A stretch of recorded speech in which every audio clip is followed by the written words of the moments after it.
And we welcome you back to the Westmoreland Sports Network Foothills Classic pregame show. As we start our coaches' interviews, we'll be talking with the Blue Team head coach Roy Hall in just a bit. But first, we welcome into our pregame show the head coach of the Red Team and, of course, the Derry Trojans. He is Tim Sweeney. And, Coach, first of all, what kind of honor is this for you to be coaching in this game? You've done such a fantastic job at Derry, and the peers, your coaching peers, have really, I'm sure, noticed that in the great job that this program at Derry has been doing the last couple of years, and your coaching staff, who also is a part of this. So what kind of honor is it for you to be selected? Well, first of all, it's humbling. And it's a recognition of the hard work of our players and our coaching staff since 2014 and you know, some of the things that we're trying to get done at Derry. And so it's just humbled to be asked to be the head coach in this game. And it's also a benefit because some of my coaching staff can coach with me in this game as Roy's can on his team. So I'm happy for my coaches. I'm happy we have a couple Derry players playing tonight as well. It's pretty neat. You talked about Coach Hall, that you guys have so much pride coaching at the places you played. Obviously, you were a graduate of Derry. Was it 83 or 84, Tim? It was 85. 85, okay. Yeah, so you're dating me. We go. Yeah. I know we don't have a lot of time, but last night in the staff meeting afterwards, and this is very serious. Coach Maruco from Latrobe asked me if I played with a guy who played at Penn State in like the early 70s. Oh my! And I said, and like everybody busted out laughing. Yeah. I was like, so I told my wife last night, and she's running to the drugstore trying to buy Grecian formula. Now, was that bulletin board material when you guys played Latrobe in a couple months? I have thick skin. Actually, I thought it was funny as all get out. Yeah. So you played for Derry. You now coach at Derry. I know how much pride you have, and you look at Roy Hall on the other side, who's done great things at Jeanette as a player and a coach. So it's pretty neat. A couple of coaches with a lot of pride coaching for their schools and coaching in this game. Well, the pride thing, yeah, and Jeanette's a very proudful community, as is Derry, and in all their sports and just not just sports, but everything in that goes on within the community. And the comparison stops with. And I told Roy, I was like, I really salute you and your staff and your players because you reached the pinnacle of high school coaching to win a state title. And we're hoping we're on the right path at Derry to, someday somehow experience something like that. But that's a long work. But Jeanette seems to do it though. Well, I want to talk to you about Derry, Coach. You guys have now become an annual playoff contender. Your first home playoff game since 1983, a couple of seasons ago. And being a Derry alum, I can say that the atmosphere there was something that I will always remember, and I'm sure the players and you as a coach and your coaching staff will always remember that. What has been the key, do you think, to the Trojans' success? I think it's just the kids have bought into the system. I think it's safe to say we have a program now. And it's taken a lot of dedication. So the playoffs that we're making, they're qualifying for, I don't know what the expectations are this year. And certainly, the playoff thing is so far down the road that we're not even thinking about that at this point. But it goes back to the senior class in 2014. It was, the pressure was on them to embrace the changes that we wanted to implement. And so whatever success we have after them, they're still part of the success and part of the what we're trying to build. So tell us, Tim, what has practice been like? How's everything coming together this week with your team? Because you have so many different faces from so many different schools.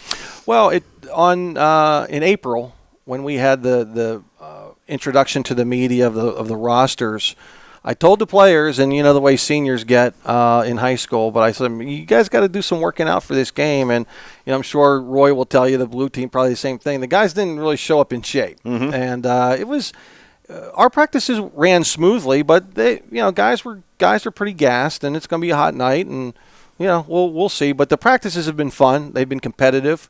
Guys are enjoying each other, so we have a lot of rivalries. And I don't want to talk about Derry, but I think one of the biggest rivalries in the county is Hempfield and Greensburg-Salem. Mm-hmm. And so we have Hempfield and Salem kids playing together. You have Derry and Latrobe kids. You have Mount Pleasant kids.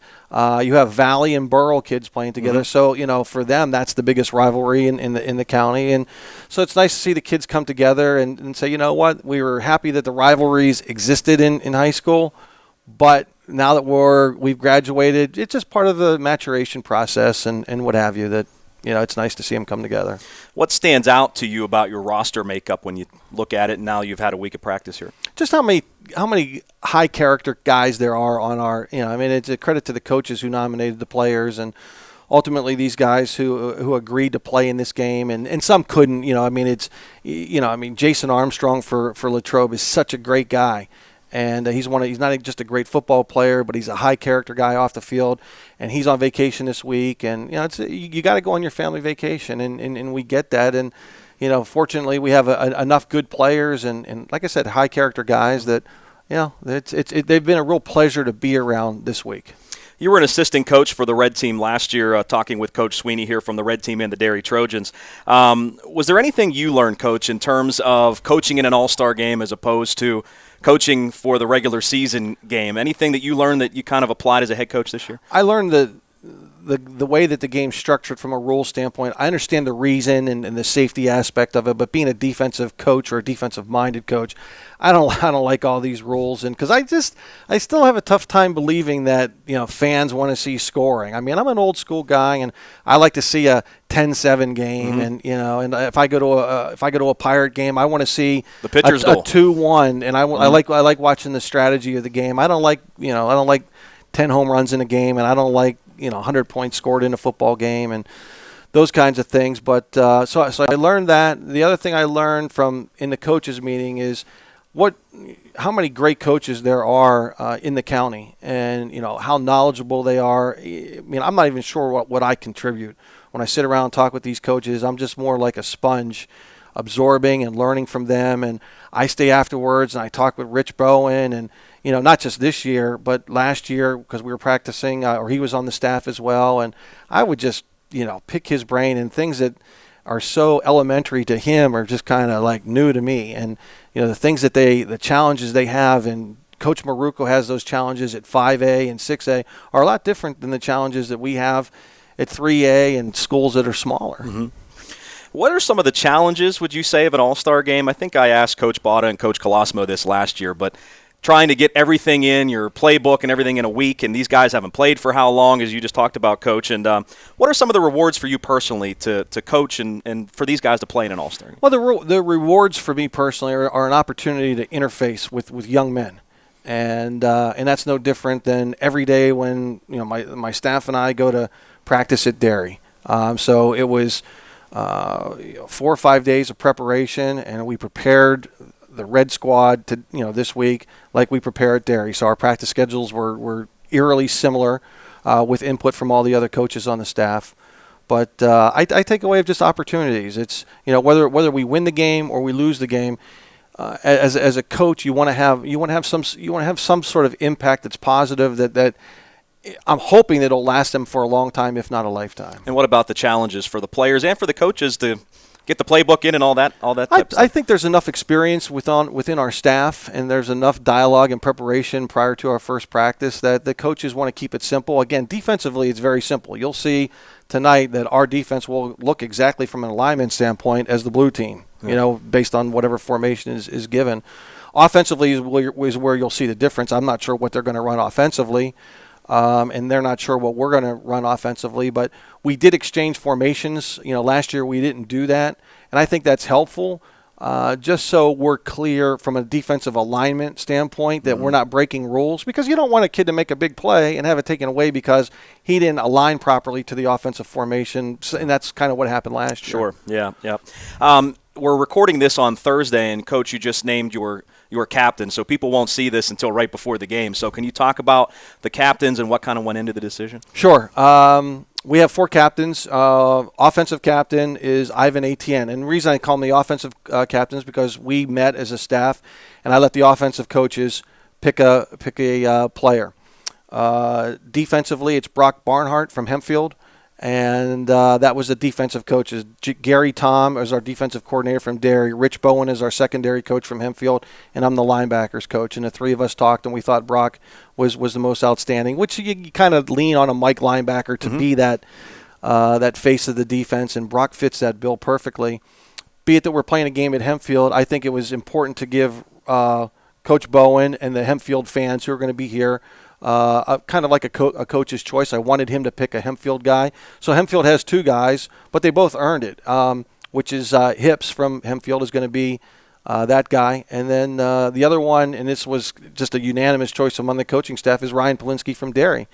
And, Yeah, I mean, it was a pleasure to hear. I mean, Coach Smetanka from Greensburg Central Catholic, I mean, the first guy he thought of was Ryan. Yep. And the thing that's special about it to me, and not that I get all sentimental and kumbaya and all that kind of stuff, but it's Ryan is the winningest quarterback in the history of Derry, and and for him to play his last game, but his dad's also on the staff is something special, and Ryan earned the captaincy from the way he approached practices this week, all the things we're asking him to do, not just play offense, but punt.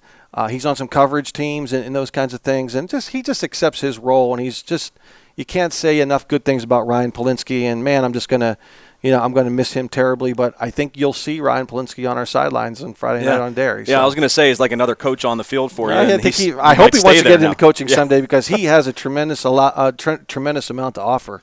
Coach, what went into your coaching staff and putting it together? I know you've already mentioned a lot of your assistants. Yeah, the assistants were easy, and then the selection of Rich Bowen was last year. We struck up a nice relationship. Jason Maruco from Latrobe, he and I have gotten to know each other over the past 3-4 years at the WCCA meetings, 7-on-7. I think the world of Jason and the job that he and his staff are doing at Latrobe.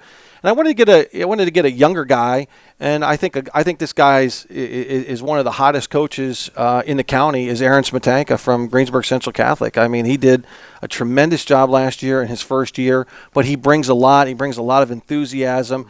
He's a high character guy, and he's I'm telling you, in just another year or two, he's going to be the best coach in the county. Mm-hmm. So. Mm-hmm.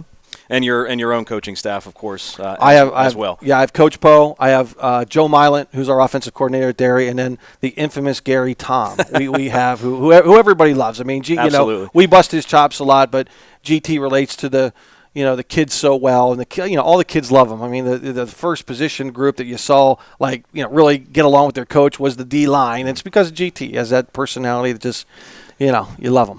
One final thing for you, Coach. I know it's an all-star game. You guys want to have a good time and everything, but I know you are a winner. Your coaching staff, they want to win games just like the other coaching staff does for the blue team. So how important is that tonight, and how do you kind of balance that, having fun and everything, but trying to win the game? No, we're going to try our best to win this football game. And, that's going to be the team that, like any other football game, the team that tackles the best, the team that doesn't turn the ball over, the team that is 3 plays and out on defense and can have sustained drives on offense and kicks the ball well. That's going to be the team that wins tonight. And if let's hope it's the Red Squad tonight.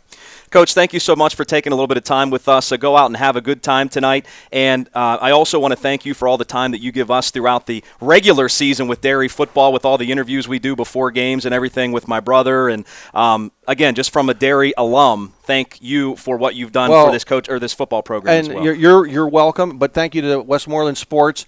And I'm not going to name the other media outlets, but I just want to thank all the media outlets who have covered this game, different interviews that Roy and I have done this week, and newspaper articles or online articles that have been written. Just thanks to everybody, because Larry Salido, it should be mentioned, is the driving force behind this game. And Larry just does so much. This is his baby, and he's the one that deserves all the credit. So when we're going to have a successful night. And but just a special thanks to everybody in the media for covering these guys, because as Larry says, it's their last Friday night lights. It's the last showcase for a lot of them, and they wouldn't have this opportunity if it wasn't for Larry.